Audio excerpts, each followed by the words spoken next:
ეს შემზარავი კადრები დადიანის ქუჩაზეა გადაღებული, სადაც სკოლის მოსწავლეებმა, მასწავლებლებმა და მშობლებმა სკოლის დროულად აშენების მოთხოვნით გზა გადაკეტეს. ვიდეო კადრებში ცხადად ჩანს, რომ შავი ავტომობილი სახიფათო მანერებს აკეთებს და შეჯახების საფრთხეს ქმნის, რასაც ადგილზე პანიკა მოჰყვა.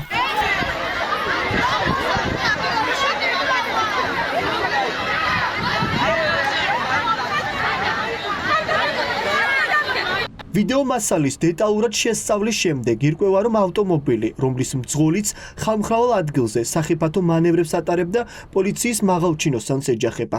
პირველებმა კადრებში აქციების დარბევაში ერთ-ერთი მონაწილე ლაშა სალუქვაძე ამოიცნო. ბატონო ლაშა, გამარჯობა.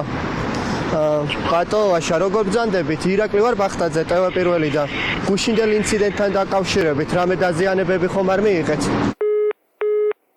თვითმხილველების ინფორმაციით შავიფერის ავტომობილის მძღოლმა მიმდებარედ გაჩერებული ავტომობილებიც დააზიანა. მოგვიანებით კი მანქანა დადიანის ქუჩასთან ახლოს მიატოვა და თავად გაიქცა. მათივე ინფორმაციით პირი, რომელმაც აქციის მონაწილეების სიცოცხლე საფრთხეში ჩააგდო, ფსიქიატრიულ დაწესებულებაშია გადაყვანილი. უცებ გაისმა დადიანის მხრიდან საშინელი ხმა მანქანის ძალიან სწრაფად მოაბრუნა ეს მანქანა. არ ვიცით რა, გუშინდელი შოკი ყველას მარტო მე არა, ეს რაღაც საშინელება იყო.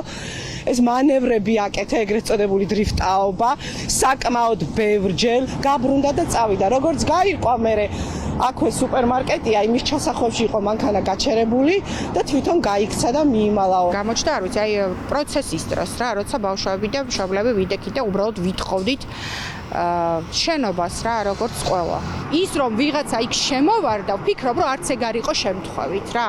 მე მაპატიეთ, მაგრამ უკვე სადაც 7 წელი ამდენ ტყუილს ვისმენ, არც ის მჯერა, რომ ვინმე არ იცოდა, რომ ის მანქანა იქ მოსვლას აპირებდა.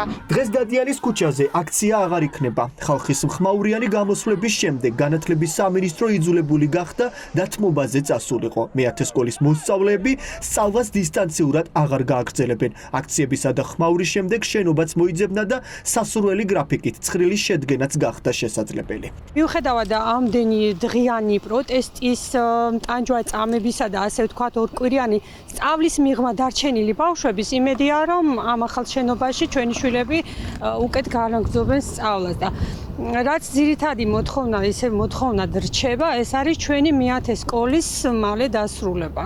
რადგან გვინდა ჩვენმა შვილებმა განაგრძოს სწავლა ჩვენ სკოლაში.